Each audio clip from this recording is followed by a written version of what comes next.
Bonjour à toutes et à tous. Dans cette vidéo, nous allons terminer l'étude des familles sommables et nous allons étudier le cas général, le cas des familles de nombres complexes. Je vous rappelle que dans la vidéo précédente, nous avons étudié les familles sommables de réels positifs et dans cette situation, euh, on se rappelle qu'il n'y avait pas grand-chose, pas beaucoup de précautions à prendre.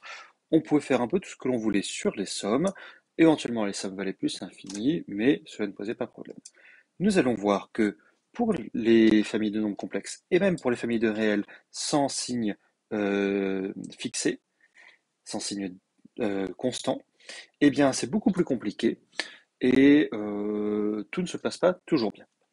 Rappelons le cadre dans lequel nous plaçons. I est un ensemble, c'est l'ensemble des indices sur lesquels nous allons sommer. Il ne peut pas être trop gros, vous verrez ça en deuxième année. Puis UI, puis parfois VI, ce sont des familles de nombres complexes, indices et paris, que nous allons sommer. Commençons par un petit exemple introductif pour expliquer ce pourquoi est-ce que la situation est beaucoup plus compliquée dans le cas des familles, ne serait-ce que de réels, de signes quelconques. Donc,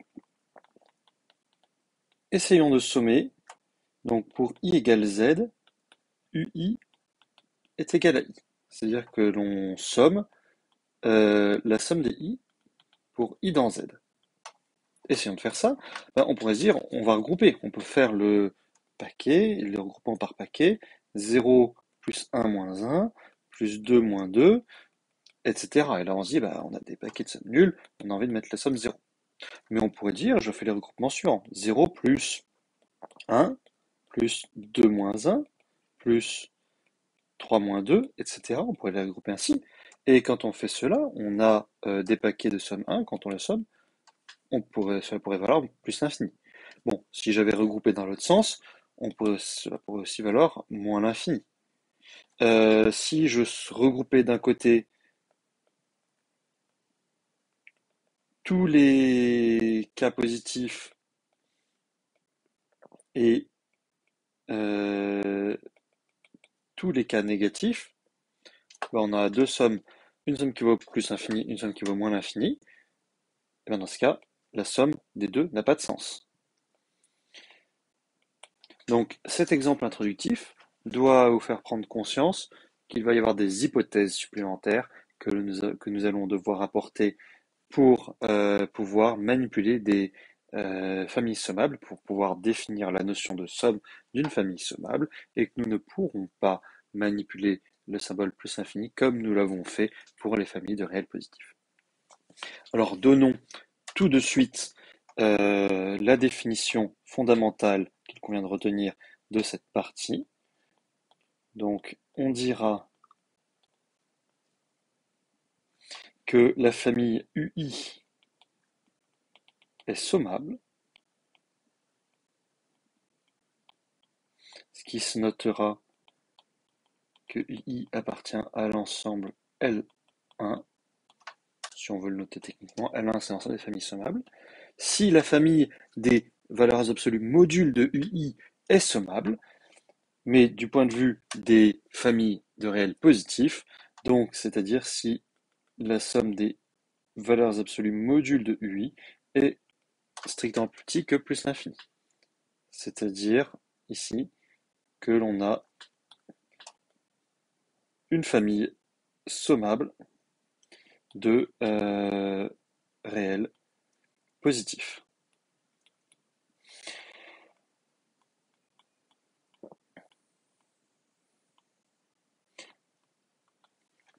Et dans cette situation-là, nous allons pouvoir déterminer la notion de somme pour une famille sommable. Donc la remarque que l'on peut faire, on fait exactement la même chose que pour les séries. Donc si UI, si pour tout i, UI est réel, on définit la partie positive de UI, donc UI+, qui est le maximum entre 0 et UI, UI-, qui est le maximum entre 0 et moins UI.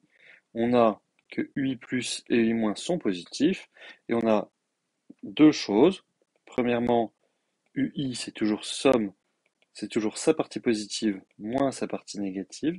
Et on a toujours que 0 est plus petit que UI+, plus petit que la valeur absolue de UI, hein, parce que la valeur absolue de UI, c'est UI+, plus UI-. 0 plus petit que la partie négative de UI plus petit que sa valeur absolue. Bref, ce qu'il faut retenir de tout ça, c'est que si la famille des UI est sommable, c'est-à-dire que la somme des valeurs absolues de I est finie d'un certain point de vue, et bien alors, par l'argument de comparaison pour les familles positives, eh bien, les deux familles des parties positives et négatives des UI sont sommables. Et donc, on en déduit une définition que l'on vient de justifier, c'est que si la famille des UI est une famille réelle et sommable, eh bien, alors, euh, on définit la somme pour I des UI comme étant la somme de la partie positive moins la somme de la partie négative, des parties négatives. Donc, si vous avez bien suivi ce qui se fait sur les séries, notamment les séries de signes qui ne sont pas constants, cela n'a rien d'étonnant. C'est la même idée. Pour les nombres complexes, eh bien, c'est un peu la même chose en passant aux parties réelles et imaginaires. Donc, si pour tout i, u est complexe, on a toujours la partie réelle de i en valeur absolue qui est plus petit que le module de i, la partie imaginaire de i qui est plus petite que le module de i. Bref, par l'argument de comparaison, si la famille des UI est sommable, c'est-à-dire si la somme des modules de UI est finie, c'est une somme, encore une fois, je le répète, de nombres positifs, eh bien, les familles, par l'argument d'encadrement, les familles des valeurs absolues des parties réelles de UI et des valeurs absolues des parties imaginaires de UI sont sommables. Ça, ce sont des familles réelles. Donc, on peut donner la deuxième définition, qui n'est pas très étonnante, c'est-à-dire que dans le cas général, donc si c'est une famille sommable, eh bien alors la somme des UI est définie comme la somme des parties réelles plus I fois la somme. Ce n'est pas très malin de prendre l'indice I ici. Donc, hop, on va dire des UJ ponctuellement pour ne pas qu'il y ait de confusion chez personne.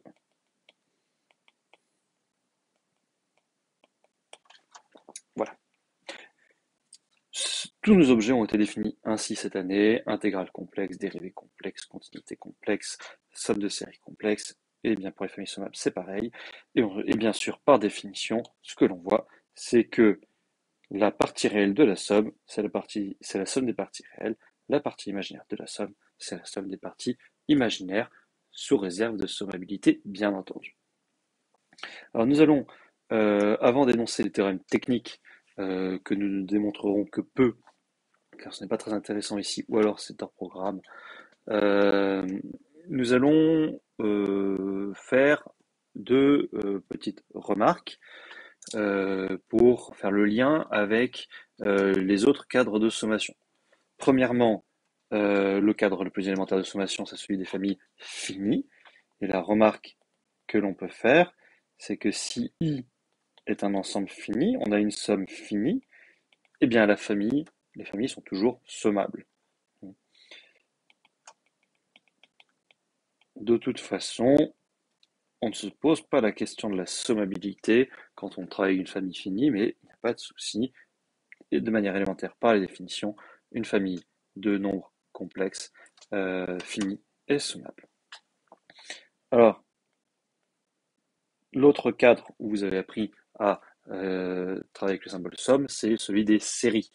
Et ce que l'on peut voir, c'est que dans le cadre des séries, eh bien alors, la famille des UI est sommable.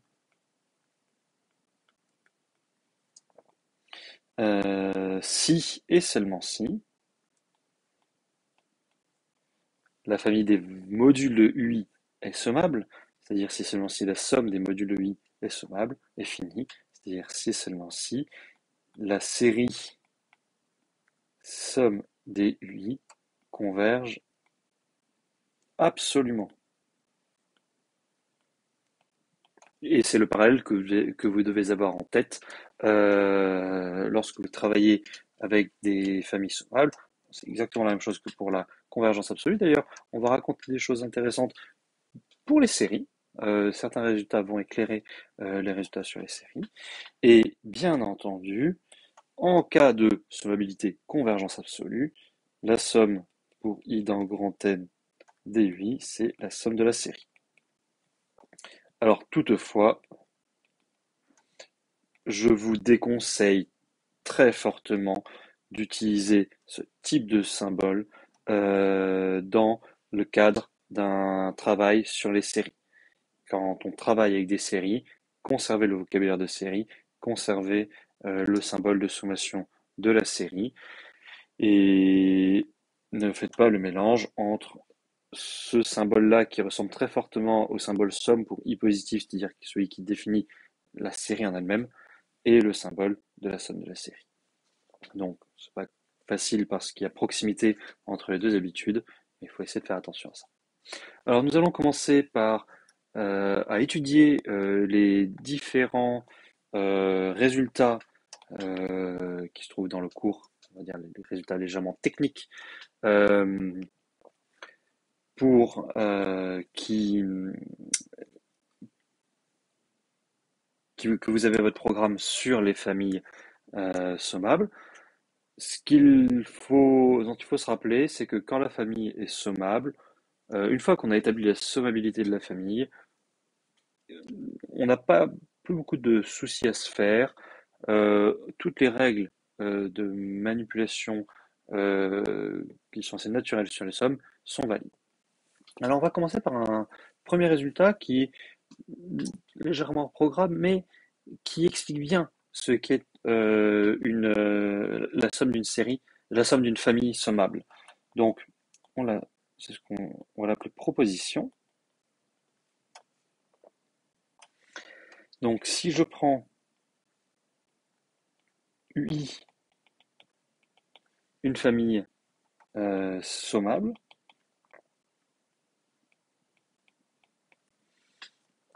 eh bien alors, pour tout epsilon strictement positif, eh bien, il existe une partie f de i finie, telle que la somme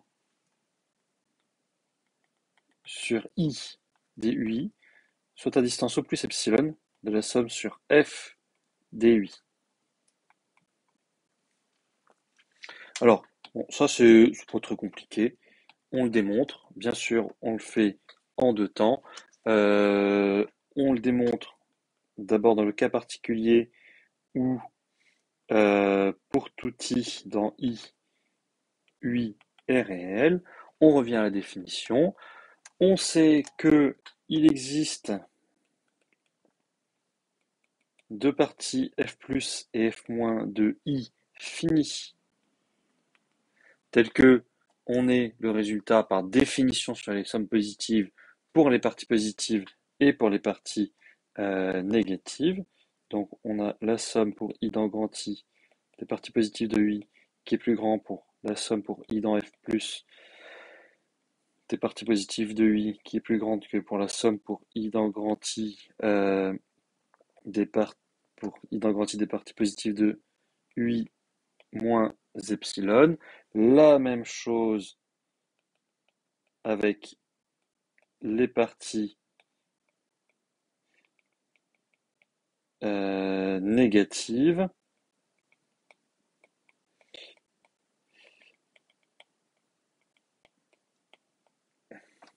On multiplie par... alors, ce que l'on peut faire tout de suite, plutôt, c'est de remplacer f plus et f moins par leur union. Donc, avec f qui est égal à f plus union f moins, comme on a ceci, quand on passe à quelque chose à f, donc l'union des deux, à quelque chose de plus grand, donc ici, donc on a les mêmes encadrements, mais maintenant avec la même partie. Donc on a le même encadrement, hop, ici avec f et ici avec f. On multiplie le deuxième encadrement par moins 1. Donc on a epsilon plus la somme pour i dans grand I de l'opposé de la partie négative de i qui est inférieur ou égal à la somme pour i dans euh,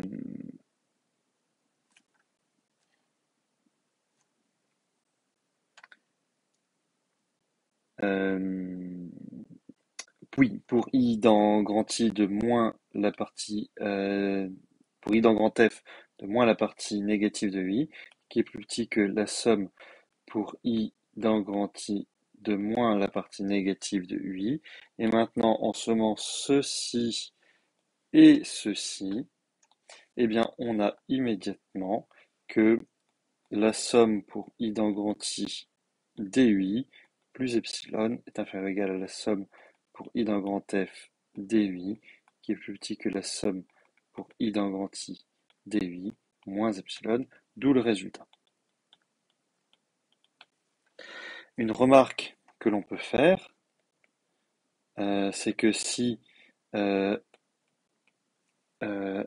si on a g qui est une partie de i et qui est finie, eh bien on a toujours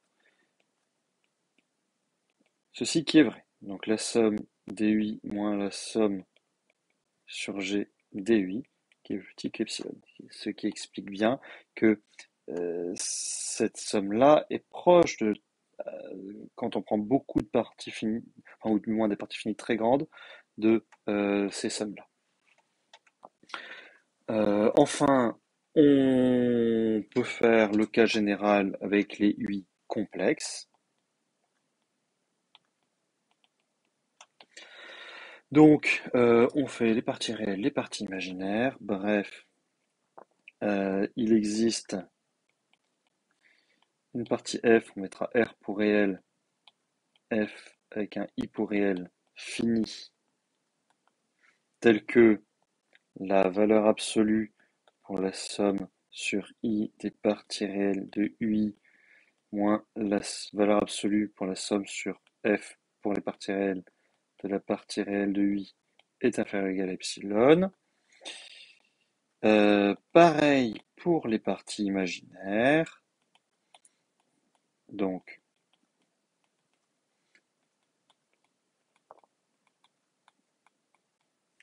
on pose bien sûr f qui est l'union de ces deux ensembles d'indices. Donc, c'est une partie de i et c'est une partie finie de i. Et par la remarque précédente, on peut remplacer ce fr par f sans changer l'énoncé. On peut se remplacer ce fi par f sans changer l'énoncé. Et donc maintenant, la somme pour I dans grand I des UI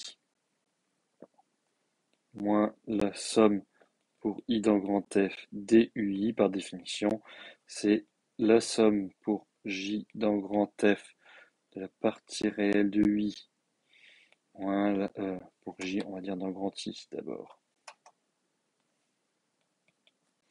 moins la somme pour J dans F de la partie réelle de UI, plus I fois la même chose avec les parties imaginaires, du J à chaque fois, donc moins la somme pour J dans grand F de la partie imaginaire de J.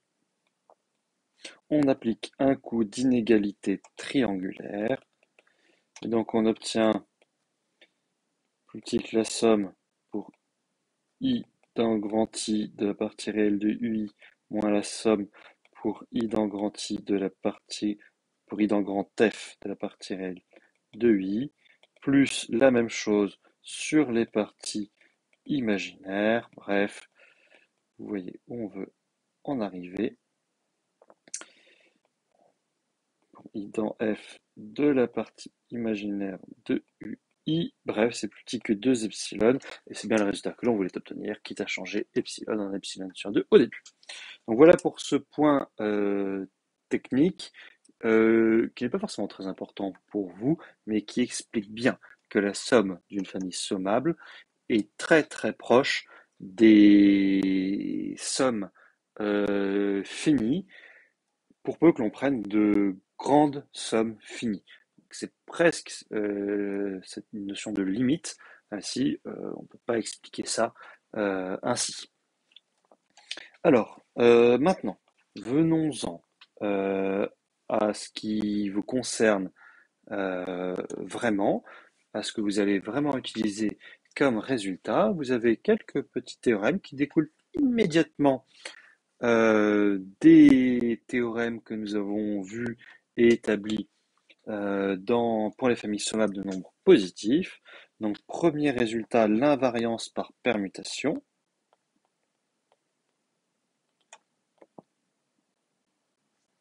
Donc ça, c'est quelque chose d'intéressant.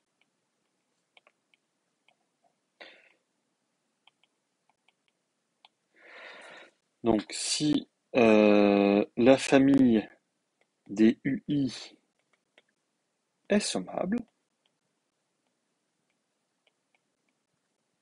et si sigma est une permutation de I, alors la famille des U indices sigma de I est sommable, et la somme des UI, c'est la somme des U indices sigma de I. Ce qui veut dire que pour une famille sommable, on peut intervertir l'ordre de permutation, de sommation exactement comme on veut. Ce qui, je vous le rappelle, n'est pas du tout vrai pour une famille non sommable. Cet exemple-là vous montre bien que l'on ne peut pas, pour cette famille-là, qui n'est pas sommable de manière évidente, intervertir l'ordre de sommation, réarranger les choses, ça ne fonctionne pas du tout. Donc l'hypothèse de sommabilité est ici fondamentale, et la démonstration, en fait, il n'y a pas vraiment à la faire, parce qu'il suffit de dire que si les UI sont réels, on fait ça sur les parties positives et les parties négatives, cela découle immédiatement du résultat sur les parties,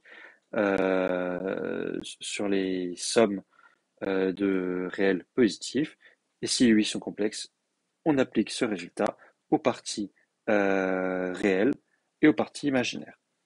Donc la démonstration, c'est juste revenir à la définition,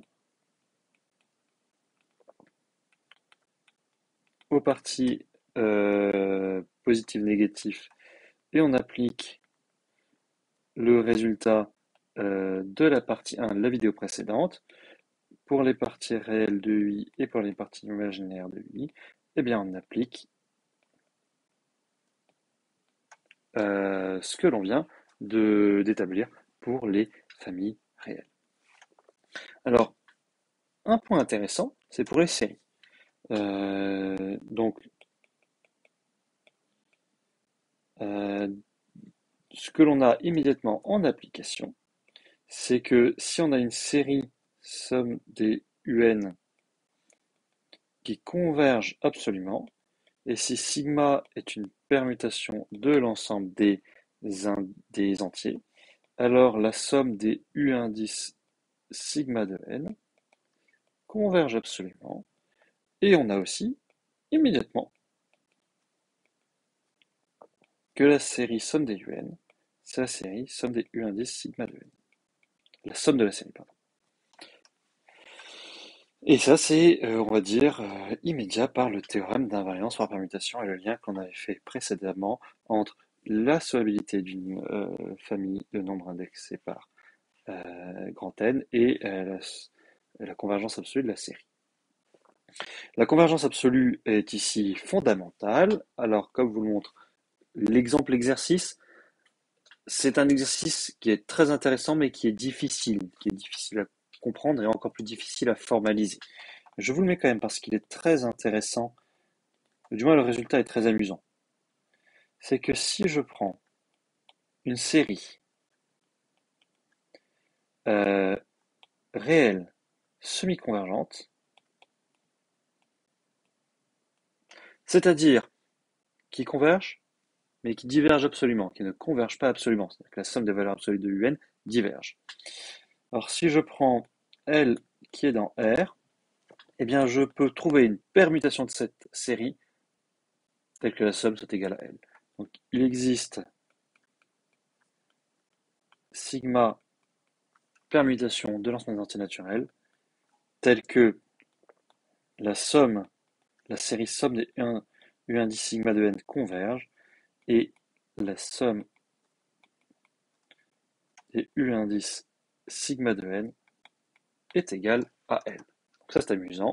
Pour une série réelle semi-convergente, on pourrait arranger de manière à changer de manière arbitraire la somme de la série. Et en perdant bien entendu la convergence, en adaptant un tout petit peu le vocabulaire, on pourrait en parler de convergence de série, mais on a quand même une limite de somme partielle. On peut aussi adapter le résultat pour L égale plus infini ou L égale moins l'infini. Bref, le résultat précédent, très simple pour les familles sommables, devient complètement faux et c'est difficile à établir pour les séries semi-convergentes.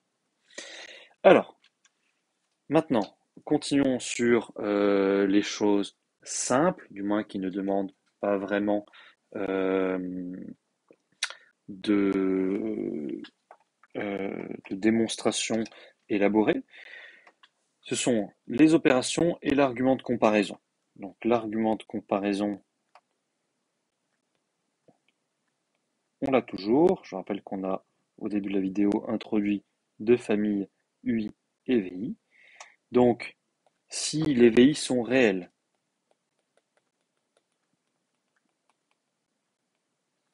et si pour tout i, on a le module de UI qui est inférieur ou égal à VI, et bien si la famille somme des VI, si la famille pardon, des VI est sommable, eh bien la famille des UI l'est aussi. Donc ça c'est l'argument de majoration. Et on pourrait bien entendu majorer des sommes, même si on n'a pas vraiment besoin, rarement besoin de l'inégalité triangulaire. Donc ça c'est immédiat par les résultats de la partie précédente. En fait c'est juste un argument de comparaison sur des familles de réels positifs. On a aussi les opérations, donc les propriétés d'opération. Donc si nos deux familles UI et VI sont sommables,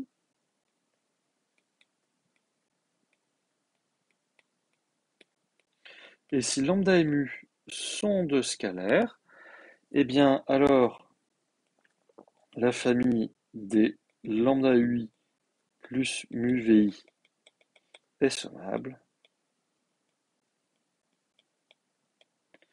Et on a bien sûr que la somme des lambda UI plus mu VI, c'est lambda fois la somme dUI plus mu fois la somme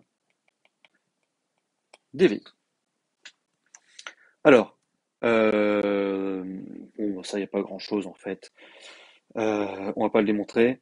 C'est simple, mais c'est extrêmement fastidieux. On traite d'abord le cas où les UI et les VI sont réels.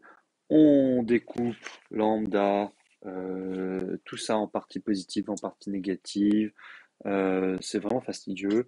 Puis on fait la même chose pour les complexes. Il y a beaucoup d'écriture, ça n'a que peu d'intérêt. Donc on ne le démontre pas dans la vidéo. Et enfin, un troisième résultat élémentaire, c'est pour les sous-familles. Donc,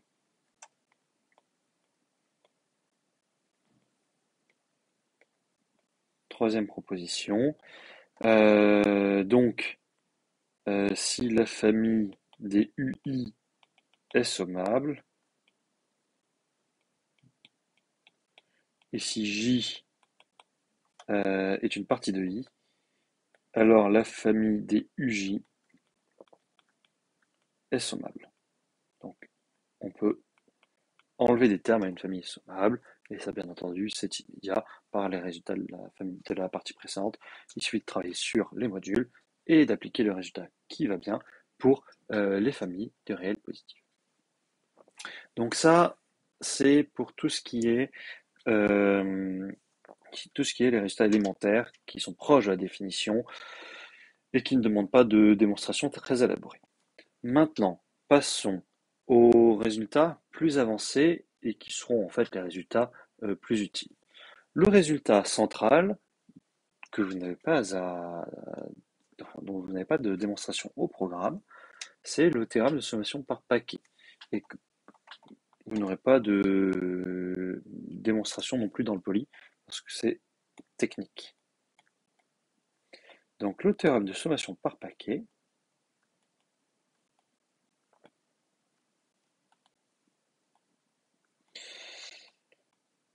vous dit que vous pouvez sommer par paquet quand la famille est sommable. Donc, vous prenez J un ensemble.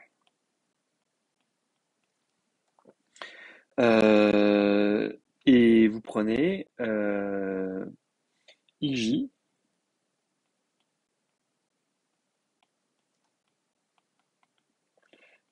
une famille d'ensembles 2 à 2 disjoints. Et on note I, l'union de ces parties, qui d'ailleurs est une union disjointe. Alors, si on prend UI, une famille sommable,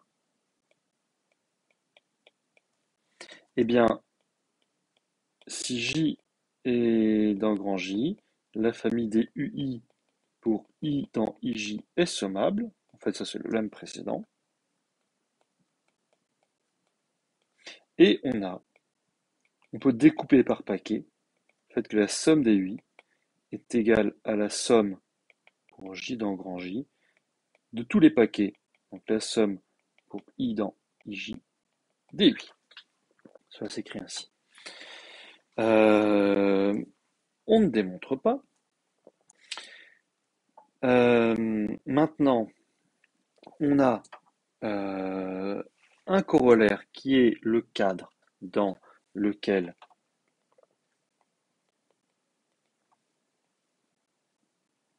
vous travaillerez le plus souvent, c'est ce qu'on appelle le théorème de Fubini.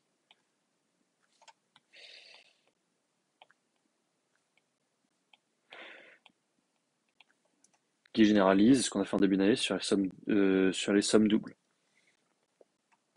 Donc si on prend I et J, deux ensemble, si on prend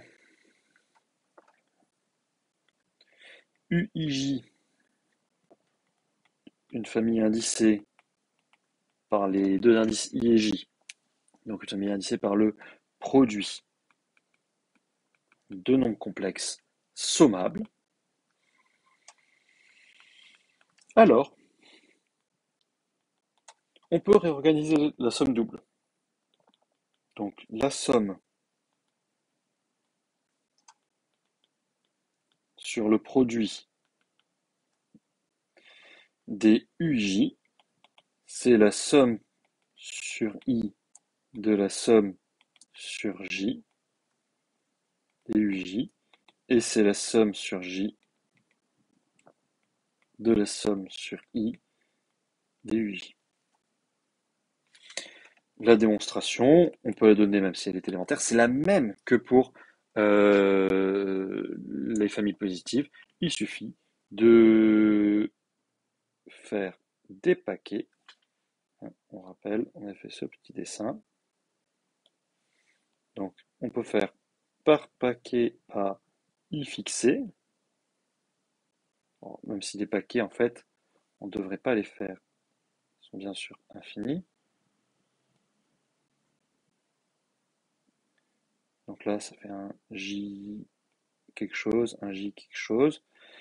Ou par paquet, ainsi comme ça, etc., etc., etc. Là, ce sont des I quelque chose, des copies de I. Donc, si I est un élément de grand I, on note JI l'ensemble des IJ pour J dans grand J. Donc c'est le produit cartésien du singleton I avec grand J. Et si J est dans grand J, on note grand I indice petit j, l'ensemble des couples IJ pour I dans grand I. Eh bien, ce sont des paquets et il suffit de procéder par regroupement par paquet. Et donc on applique le théorème de sommation par paquet sur ces paquets.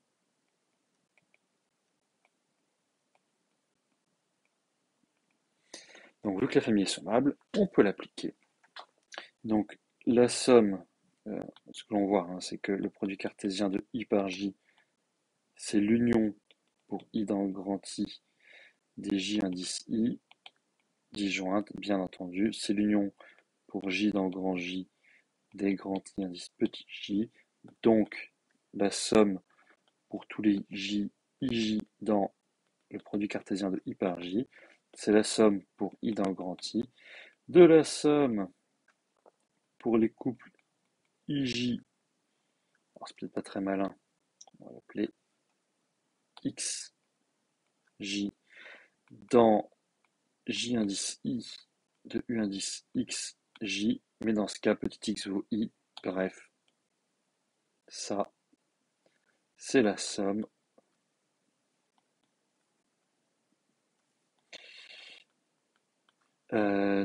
pour J dans le grand J des U indice IJ, tout simplement. Et on procède de même pour l'autre somme.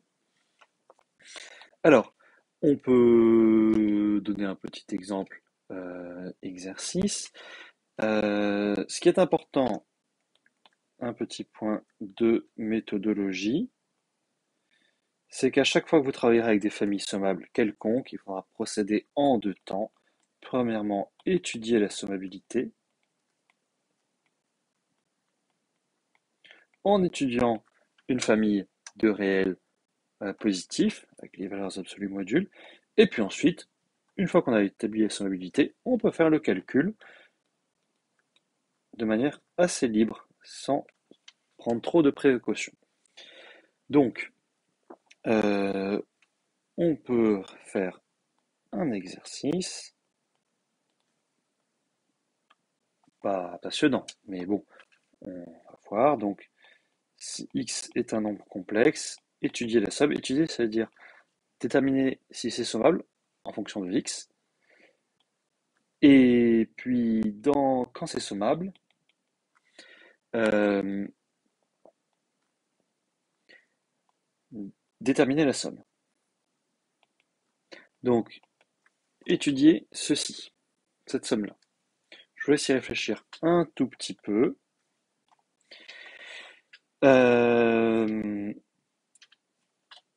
Si vous avez le temps, et je vous donne une solution maintenant. Hop, je sais pas pourquoi je mets un dé de démonstration, c'est une solution. Donc, on étudie d'abord la sommabilité. Donc, la somme pour les NP dans grand N de la valeur du module de ceci.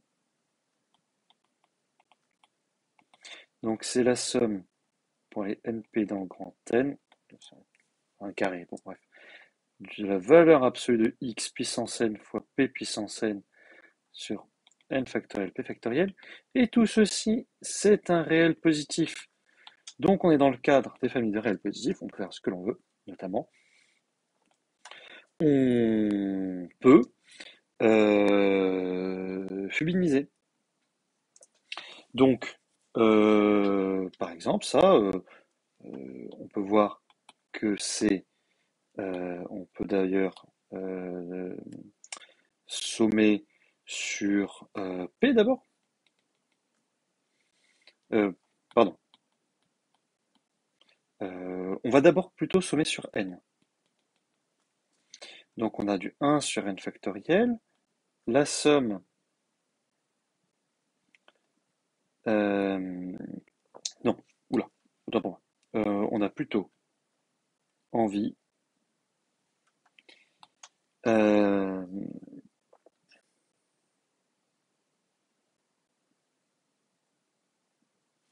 de euh, non, on a envie de sommer, bien sûr, sur P, donc 1 sur P factoriel, on va avoir du P valeur absolue de x puissance n sur n factoriel, la somme sur n, et ça, on reconnaît une somme de série, ça, c'est égal à exponentielle de P valeur absolue de x. Bref, c'est la somme pour P dans grand N de exponentielle P module de x sur P factoriel, mais ça, c'est exponentielle de module de x puissance P sur P factoriel. C'est encore une série exponentielle, pardon. Bref, c'est fini. Donc, la famille, la conclusion que l'on peut donner, vu qu'on a travaillé sur des réels positifs, c'est que c'est une famille sommable pour tout x, quel que soit x. Donc maintenant, on va pouvoir, en fait, ici c'est un cas simple, refaire le même calcul, mais de manière générale, on peut appliquer le théorème de Fubini. Donc maintenant, on peut refaire ce même calcul de manière générale, car la famille est sommable. Donc on somme sur P, donc 1 sur P factoriel de la somme des Px puissance n sur n factoriel pour n temps grand N. Ceci, c'est égal à la somme pour n allant de 0 à plus l'infini des xp puissance n sur n factoriel. Bref, c'est égal à exponentielle de px. Donc ça, c'est égal à la somme pour p dans grand N de exponentielle de px sur p factoriel. Ça, on reconnaît exponentielle x puissance p sur p factoriel. Bref, c'est une somme de série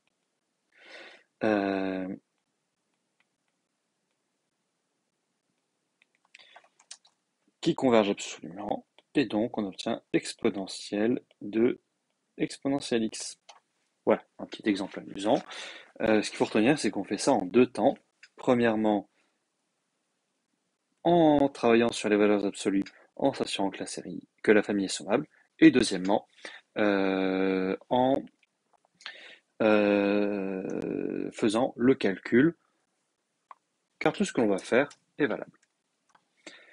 Alors maintenant, dans ce théorème de Fubini, on a une hypothèse de sommabilité, qui sera parfois un peu plus délicate à démontrer que ce que l'on a fait là. Et on a une situation dans laquelle on a en fait quelque chose d'assez automatique, c'est quand les sommes doubles sont factorisées. Donc, théorème,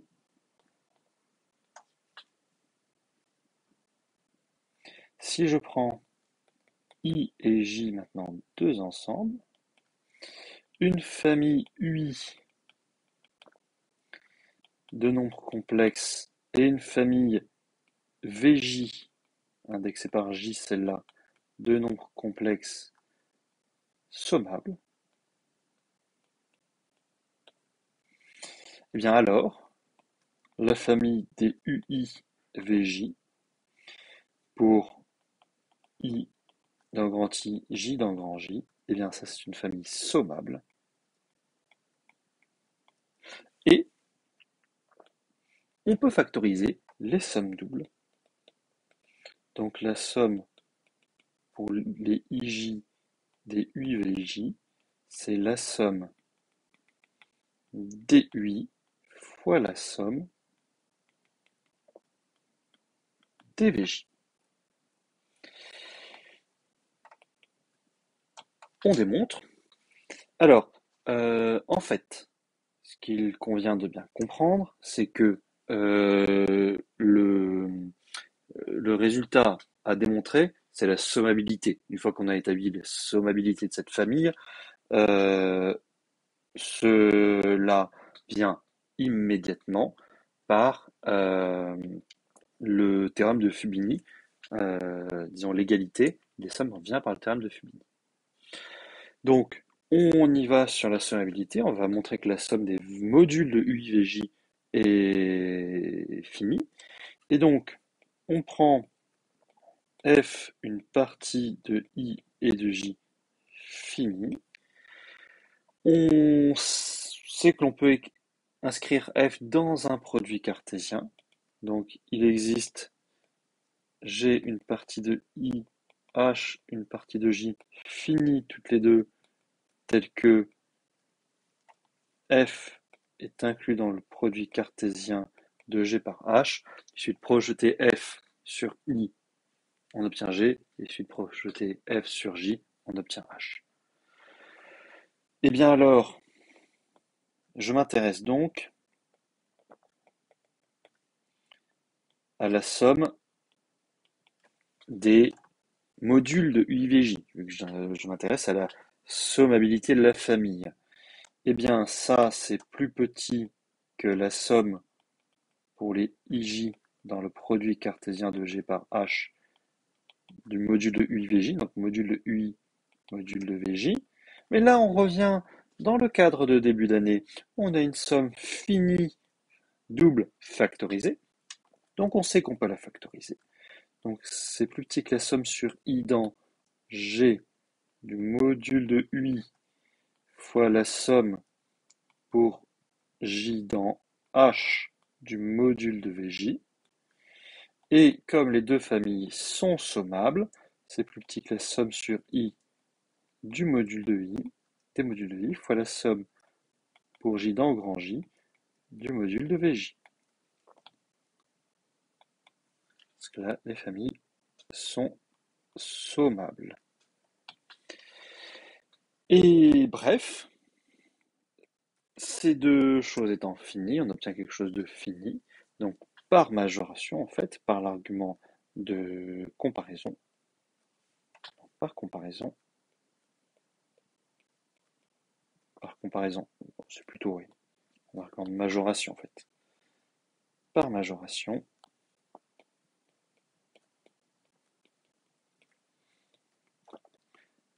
euh, la famille des UIVJ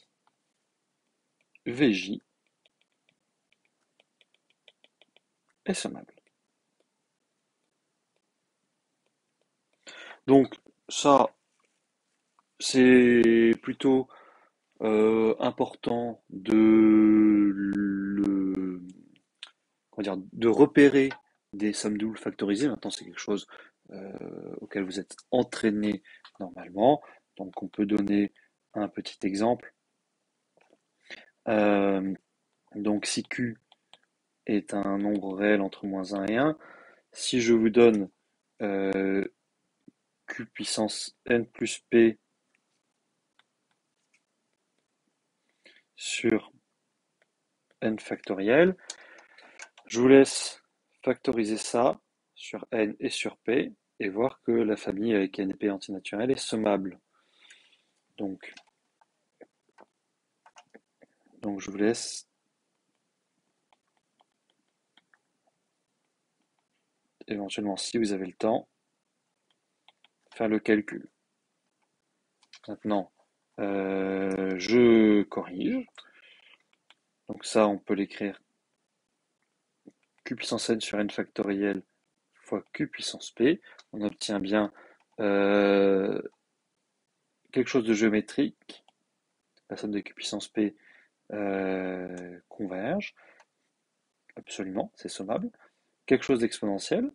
La somme de q puissance n sur n factoriel converge. Alors c'est tout le temps pour l'exponentiel parce qu'on est dans moins 1 pour la partie géométrique bien sûr. Donc ça c'est sommable, on va dire par factorisation. Et donc on peut écrire ça comme la somme des q puissance n fois n factoriel fois la somme pour p allant de 0 à plus l'infini des q puissance p, bref, est égal à exponentielle q fois 1 sur 1 moins q. Et pour l'argument de solvabilité, car la somme des q puissance n sur n factoriel et la somme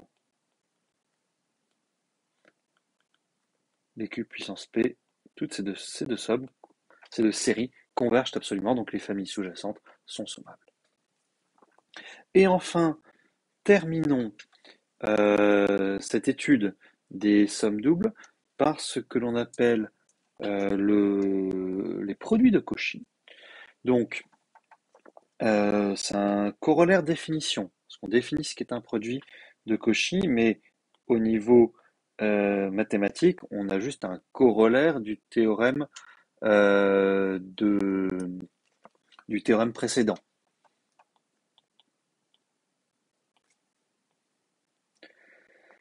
Donc si je prends, donc c'est pour les séries. Donc je prends somme des AN et somme des B indice P, deux séries qui convergent absolument. Si n est positif, je définis C indice n, qui est égal à la somme pour P allant de 0 à n, des A indice P fois B indice n moins P. Eh bien, la série somme des Cn converge absolument, et la somme des Cn, c'est égal à la somme des AN fois la somme des B indice P. Alors, euh, on peut remarquer qu'on est sur des formules proches des produits de deux polynômes et vous ferez légèrement le lien l'année prochaine, notamment pour parler de séries entières. La démonstration est assez élémentaire. On a, par le théorème précédent, que comme les familles AN et BP sont sommables,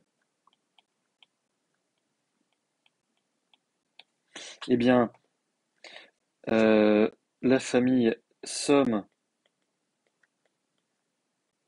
des A indicène BP est sommable. Et on la réorganise en paquets.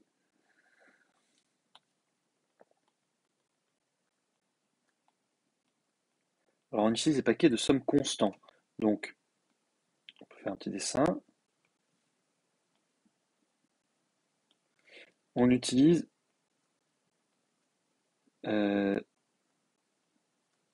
des paquets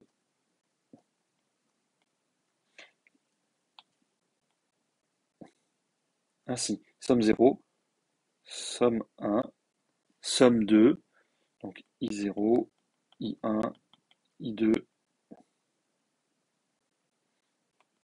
I3, etc. Donc si n est un entier naturel, I indicène, c'est l'ensemble des couples A, B dans n carré tel que A plus B égale n. Bref, c'est l'ensemble des couples de la forme P, n-P pour P entre 0 et n. Donc, n carré, c'est bien l'union disjointe pour P dans grand N de I indice P. Et donc, par sommation, par paquet, la somme DAN fois la somme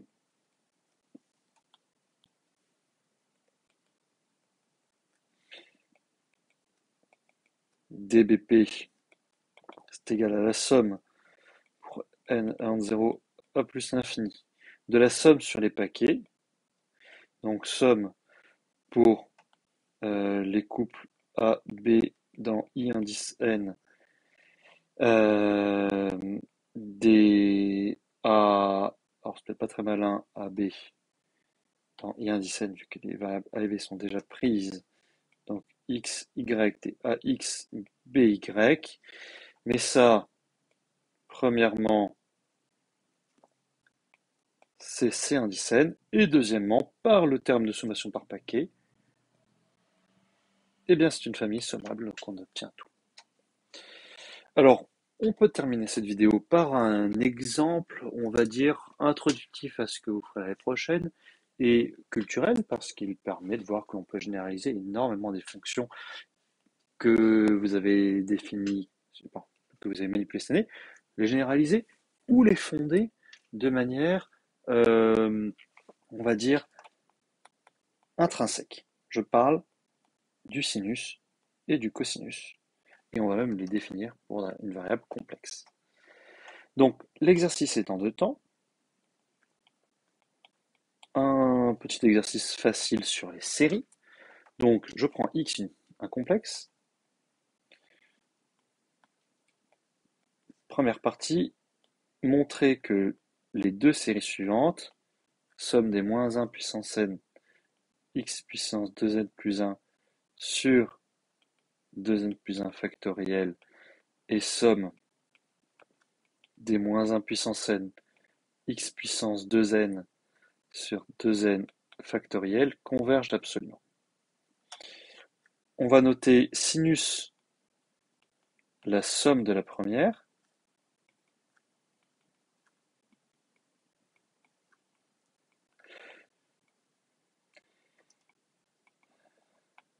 et cosinus la somme de la deuxième.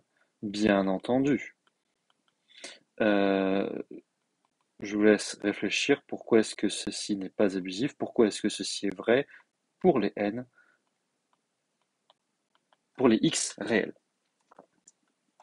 Et la deuxième question est, en utilisant le produit de Cauchy, donc ce qui précède, eh bien, montrer que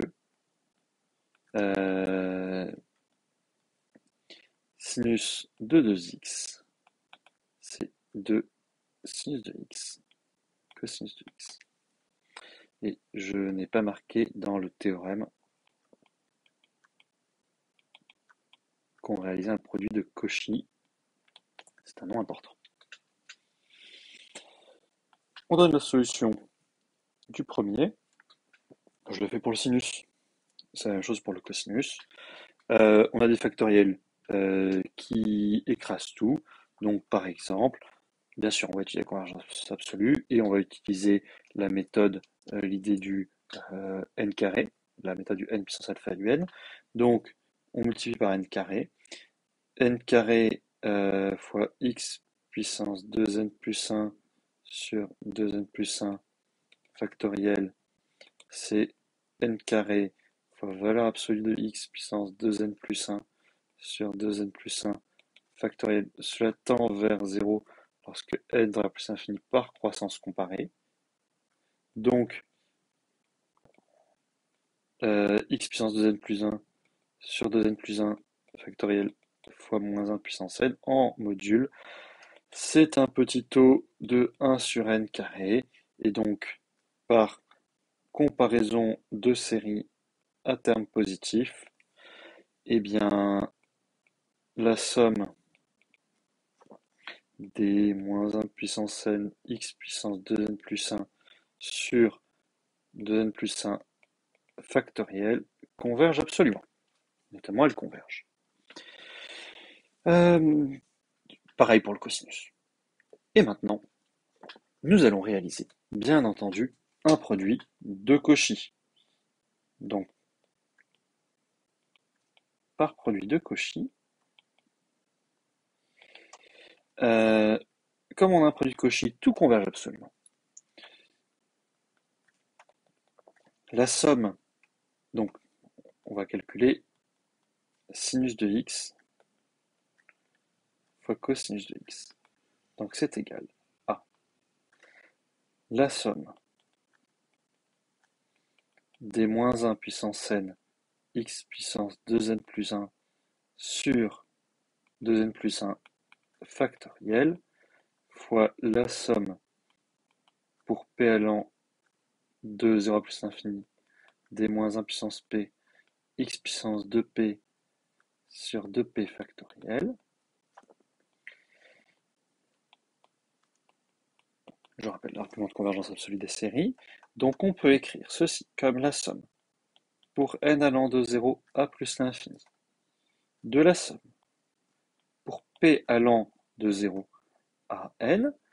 Donc le terme ici pour p, donc j'ai du moins 1 puissance p x puissance 2p plus 1 sur 2p plus 1 factoriel fois le terme ici en remplaçant p par n moins p.